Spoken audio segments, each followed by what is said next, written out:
Franchement, j'en ai marre. J'en ai marre de tous les mecs qui viennent me voir et qui me demandent quel est le meilleur business à lancer, Axel, en 2024. Est-ce que je dois faire du dropshipping? Est-ce que je dois faire des SaaS? Est-ce que je dois faire de l'infoprenariat? Est-ce que je dois faire du coaching? Est-ce que je dois faire une agence? Et ça m'énerve, mais au plus haut point, parce qu'ils se posent la mauvaise question. Ils pensent qu'il y a un business en général qui est mieux que les autres. Mais c'est une erreur. La bonne question, c'est quel est le meilleur business pour eux, dans leur situation, avec leurs spécificités, avec leurs avantages, avec leurs défauts. C'est ça la bonne question à se poser. Un business adapté à toi et dans lequel tu auras 10 fois plus de chances de réussir parce que justement, ce sera un business fait pour toi et pas un business pour ton pote. Numéro 1. Prends une putain de feuille blanche et écris des choses dessus. Bon, qu'est-ce que vous allez écrire sur cette feuille blanche? Bonne question. Très simple. Vous allez écrire vos avantages, donc ce que vous avez, vos compétences naturelles, entre guillemets, les choses dans lesquelles vous êtes doué, et on est tous doués à quelque chose, et les choses dans lesquelles vous êtes le moins, les trucs qui vous plaisent pas, etc. Et aussi, on va dire, dans la partie avantages, vous pouvez aussi mettre ce qui vous plaît, ce qui vous intéresse, dans quoi vous avez des connaissances, tout simplement. Donc par exemple, moi, si je fais ce travail de feuille blanche, dans avantages, je mettrais par exemple ressources financières. J'ai du capital. Et si j'ai du capital, je vais pas lancer le même business que quelqu'un qui n'a pas de capital. C'est évident. J'ai une audience. Ok. C'est intéressant, j'ai des gens sur YouTube et sur Twitter, ça peut me permettre de faire différents business que peut-être je ne pourrais pas lancer sans. Ok, intéressant. Je suis plutôt bon à l'écrit, dans le copywriting, le marketing, mon expérience se trouve là-dedans. C'est ce que j'aime faire, c'est ce que j'ai fait depuis des années. Ok, c'est un avantage. Je suis à l'aise dans la création de contenu. Ok, un avantage. Il y a des business qui nécessitent de créer du contenu. Il y en a d'autres, pas. Je suis bilingue en anglais. Ça veut dire quoi? Ça veut dire que je peux lancer des business en anglais. Si je ne parle pas anglais, évidemment que je vais pas lancer un business en anglais. C'est logique. Créativité est plutôt mon fort. Voilà, funnel building, affiliation opérationnelle, vision product. Ensuite, je peux mettre ce que j'aime. Donc là, sur le document, j'ai mis what do I like. Donc j'ai mis psychologie, long term thinking, poker, philosophie, business. Je suis pas allé très précisément dans les détails, mais je vous conseille d'aller peut-être plus en profondeur sur les domaines qui vous passionnent, peut-être plus précis, voilà, si vous êtes passionné de nutrition, j'en sais rien, etc. Et encore une fois, je tiens à préciser que c'est pas dans le but de suivre sa passion. Là, l'objectif, c'est pas de suivre sa passion. On est juste là pour avoir nos critères à nous, et ensuite les fit avec un business qui marche. On n'est pas là pour inventer un business avec sa passion. Je tiens à le préciser parce que il y a trop de gens qui font cette erreur-là. Et ensuite, des avantages, j'en ai pas mis beaucoup, hein. Ça veut pas dire que j'ai pas beaucoup de désavantages et de défauts, hein, clairement. Mais j'ai mis pas très bon management, la vente directe, le closing, c'est pas trop mon truc, etc. Mais évidemment, je vous conseille d'aller beaucoup plus profondément et de mettre beaucoup plus de désavantages. C'est important aussi de mettre les désavantages parce que ça vous rappelle les choses qui vont vraiment vous bloquer. Il y a des business, si vous n'êtes pas bon en vente directe, en closing, vous êtes mort. Si vous n'avez pas managé une team de sales dans un business B2B high ticket pour des entreprises, c'est compliqué. Vous partez avec un gros défaut. Ensuite, deuxième truc, c'est d'arrêter de faire un truc à la mode. Il y a trop de gens, ils vont choisir leur business par rapport à ce qui est trendy. Ils se disent, si en ce moment les cryptos c'est à la mode, mais évidemment qu'il faut que je fasse un business sur les cryptos. Mais en fait c'est la pire méthode pour penser en fait. C'est complètement con, mais vraiment. Parce que si vous vous dites qu'il faut se lancer dans le crypto et que c'est à la mode, vous vous doutez bien qu'il y a des millions de personnes sur Terre qui pensent la même chose. Donc vous allez être en concurrence avec des millions de personnes. Ça veut dire qu'il va falloir que vous soyez meilleur que ces millions de personnes. Il va falloir atteindre le top 1% de ces millions de personnes. C'est compliqué. Moi, personnellement, je préfère aller dans un truc où il y a moins de gens, il y a moins de compétition, et je peux plus facilement être le meilleur. Et c'est pas par l'acheter, c'est juste que c'est plus simple et du coup plus logique. Et en règle générale, quand vous prenez des grosses décisions dans votre vie, telles que choisir un business, vous devez vraiment penser en dehors de la norme et penser avec ce que j'appelle les principes premiers. Les principes premiers, c'est les bases qui restent vraies quoi qu'il se passe. Donc par exemple, je vais me demander, est-ce que cette industrie dans laquelle j'ai envie de lancer un business va être là dans 20 ans ?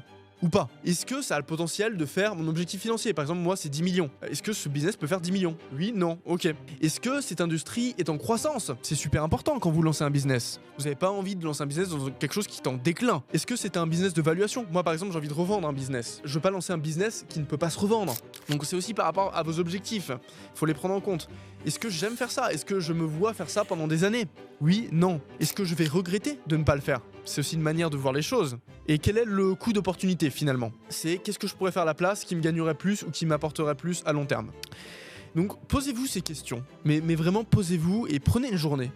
Avec une feuille, pas de téléphone, pas d'ordinateur. Posez-vous ces vraies questions sur ce que vous voulez et sur ce que vous savez faire. Et à partir de ce moment-là, vous pouvez aller voir si vos qualités, ce que vous avez envie de faire, ces questions, vous amènent à fit, donc à correspondre avec un business qui marche. Donc par exemple, est-ce que vous, c'est plus e-com, infoprenariat, direct response, création de contenu, être une sorte de gourou, être un coach, faire un SaaS, un micro SaaS, une agence, du consulting, du freelancing, un business physique. Et ce que j'ai envie de dire en fait, en listant ces business, et il y en a plein d'autres, c'est qu'en fait, tous ces business marchent. Vraiment, il y en a qui vont peut-être moins gagner que d'autres, mais tous marchent et vous pouvez faire de l'argent avec la plupart des business qui existent sur Terre en fait. La question c'est, est-ce que vous allez réussir à atteindre le 1% dans ces business? Parce que pour gagner de l'argent avec n'importe quel business, que ce soit du e-com, du infoproduit, du coaching, il faut être dans le 1% des meilleurs qui font ce business en fait. Et donc, si vous voulez, pour devenir le meilleur, le 1%, par définition, vous avez plus de chances que ce soit le cas si vous, de base, vous êtes bon dans ce domaine, et si ça vous plaît, et si c'est intéressant. Si vous détestez, par exemple, le fait de parler à des gens, etc., de manager des gens, mais ne faites jamais une agence. Vous allez être en compétition avec des gens qui ont des habilités naturelles pour parler aux gens, communiquer,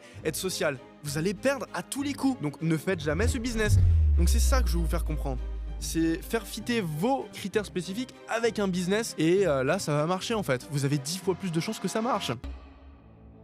Et le quatrième point, qui est peut-être le plus important, parce que je vois trop de gens qui changent de business toutes les semaines. Ah, j'ai testé le e-com pendant une semaine, ça a pas marché. Ah, bah du coup, c'est quoi le nouveau truc qu'il faut que je fasse? Ah, je vais aller dans les cryptos parce que c'est à la mode. Et en fait, t'as des gens qui font ça, mais littéralement depuis des années. Et aujourd'hui, ils sont où? Ils sont à 0 € et ils continuent de faire la même chose. Et ils se posent pas de questions, les mecs. Mais en fait, le problème, quand vous faites ça, c'est que déjà, vous n'apprenez rien, parce que vous changez de business trop rapidement. Vous n'avez pas le temps d'apprendre des grosses leçons. Et deuxièmement, en une semaine, il y a très peu de chances que ça marche. Quand on lance un business, en général, le premier lancé, le premier jet ne va pas marcher. C'est peut-être au bout du deuxième, du troisième, du quatrième, du cinquième que ça va marcher. Donc par définition, si vous n'avez pas testé au moins 6 mois un business, je dis bien 6 mois, à fond, vous avez tout essayé. Vous avez tenté tous les canaux d'acquisition, vous avez essayé avec plein de gens, vous avez essayé de faire tout ce que vous pouvez, et que ça n'a pas marché, bah dans ce cas-là, vous avez le droit. Vous avez le droit de dire, j'essaye autre chose, c'était pas fait pour moi, ça ne marche pas dans mon cas, ok.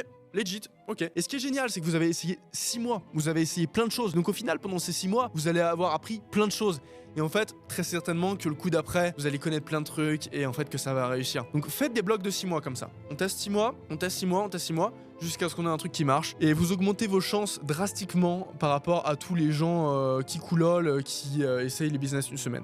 Donc voilà. C'était les leçons d'aujourd'hui pour choisir un business et augmenter ses chances de réussir. Premier, prendre une putain de feuille blanche, trouver ses avantages, ses défauts, ses qualités, ce qu'on aime, ok. Numéro 2, arrêtez de faire des trucs à la mode et se poser des vraies questions sur ce que vous avez envie, sur les vraies questions fondamentales du business. Est-ce que l'industrie grossit? Est-ce que c'est une industrie qui va être là dans 20 ans, etc. Ce genre de choses, ok. Faire fit ce business avec vos critères, choisir celui qui va fit le plus avec vos critères. Et dernier point, tester le business pendant 6 mois pour éviter le shiny object syndrome que la plupart des gens ont et qui crée la plupart des échecs. C'est tout pour cette vidéo. Si en faisant cet exercice, vous trouvez que les SaaS sont un business qui vous parle parce que vous aimez le long terme, vous êtes dans cette vision product, vous aimez build des choses à long terme, bah dans ce cas-là, je vous invite à rejoindre ma newsletter ou mon canal Telegram. En description, j'ai aussi dans la description un cadeau à vous offrir. 6 idées de SaaS que vous pouvez lancer pour gagner 10 000 € par mois. Il suffit de vous inscrire avec votre email et vous pouvez le recevoir, il n'y a pas de souci. C'était Axel, je vous retrouve dans une prochaine vidéo et choisissez bien votre business. Bye.